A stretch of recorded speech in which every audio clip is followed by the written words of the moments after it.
There's a reason old-school farmers and survivalists rarely talk about their easiest tricks. The simplest methods are usually the most powerful.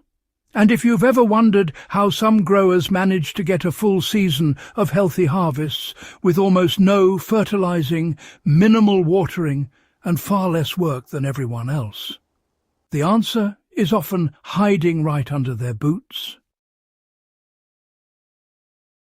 Today, we're diving into a method that goes back generations, a system many homesteaders quietly rely on when they want reliable fertility without constant turning, dosing, watering, or checking. It's called the lazy compost bed, and it might be the closest thing nature gives us to automatic soil nutrition. If you've ever wanted a low-effort setup that still gives you rich soil, fast growth and resilience through the season, this is one you may end up building the same day you hear about it. Why the lazy compost bed works without constant attention. At its core, this method works because it follows the natural pattern of decomposition the same way forest floors build fertility. Leaves fall, branches break, moisture seeps in, and over time the layer becomes a slow-release nutrient bank. What farmers discovered long ago is that you can recreate this pattern in a controlled way by stacking organic matter right where plants will grow instead of composting it somewhere else. Now, the secret power of a lazy compost bed, well, it really comes from the microbial engine that kicks into gear when carbon, nitrogen, moisture and soil contact are all present together in one spot. Once you've set the foundation, nature just takes over the breakdown, you know? Bacteria get things going with that initial heating phase, then fungi start weaving their way through the layers, and before you know it, earthworms are pulling all that decayed material deeper into the soil. What you're doing here is, in essence, partnering with natural cycles that have been working absolutely flawlessly for millions of years. And honestly, it's all about building the bed using materials you likely already have at hand. The best part about this method, I'd say, is just how accessible it really is. You don't need a bin, a tumbler, or even a shovel if you'd rather not use one. To get started, you simply pick a designated growing area. This might be a raised bed, a ground-level row, or even just a quiet corner you're hoping to revive for planting down the line. The first layer is usually the toughest material you have available. Sticks, corn stalks, rough trimmings, and pruned branches. This bottom layer creates airflow and lifts the rest of the composting pile off the ground so moisture doesn't stagnate. Over this, farmers traditionally stack alternating layers of carbon-dense materials like dry leaves or straw with nitrogen-rich materials like fresh grass clippings or kitchen scraps.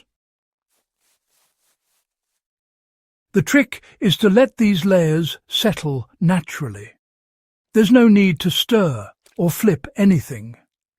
Once the stack reaches knee height, it begins compressing under its own weight. Rain will soak through it. Microbes will find it. Worms will move in on their own. Some farmers add a final thin layer of finished compost or topsoil to introduce microorganisms right away, but even that step is optional. Why planting directly on top creates season-long fertility?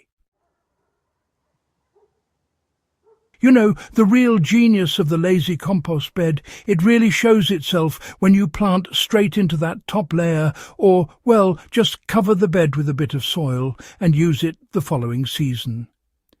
As all those buried materials break down, they steadily release nutrients from below rather than from above.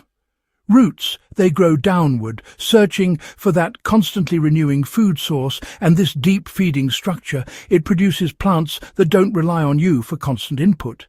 Makes life a bit easier, doesn't it? Farmers over the years have used this method to grow everything from potatoes to tomatoes to leafy greens, simply because the nutrients become available slowly, not all at once. That slow release, well, it means you avoid things like nutrient burn, nutrient washout, and that weekly cycle of applying fertilizers just to keep your plants alive. It's a real game changer, honestly. So, one practical example, just off the top of my head, is using the bed for squash or pumpkins. Their heavy feeding habits, they match perfectly with the slow-decaying mass beneath them. Another good example is using the bed for a fall planting of kale or collards, right after a summer crop has finished. Even without adding anything new, the bed often has enough life left in it to push through another season of greens. It's quite something, really. Old farmers often say the bed holds water like a sponge, and, well, that isn't exaggeration. Once decomposition begins, the internal layers absorb and retain moisture at a rate far better than topsoil alone. This means plant roots encounter fewer dry pockets and, remain hydrated for much longer. Beyond moisture, the bed encourages earthworm tunnelling, which softens compacted ground and increases oxygen flow. Over time, the structure transforms into a dark, crumbly soil, rich in humus. That humus is priceless because it binds nutrients in a form that doesn't wash away after a single rainfall. Many farmers set up these beds in areas where the soil was previously hard-pan or, just nutrient-starved. One grower might have a patch where nothing but weeds would take hold, and after just one season of a lazy compost bed, that same ground becomes a productive area with deep, workable soil. That transformation doesn't happen from synthetic fertilizers, but really from letting natural decomposition rebuild the land. The beauty of a lazy compost bed is its flexibility.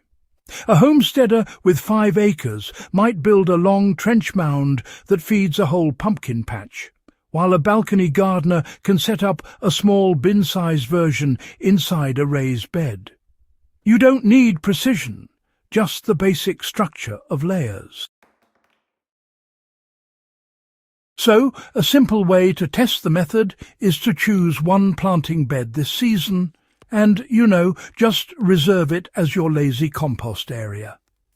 Build up the layers through fall and winter, then, come spring, plant directly into the top.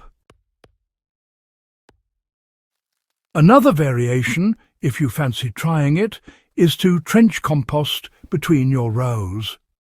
Just dig a narrow channel, fill it with layered materials, and cover it over with soil.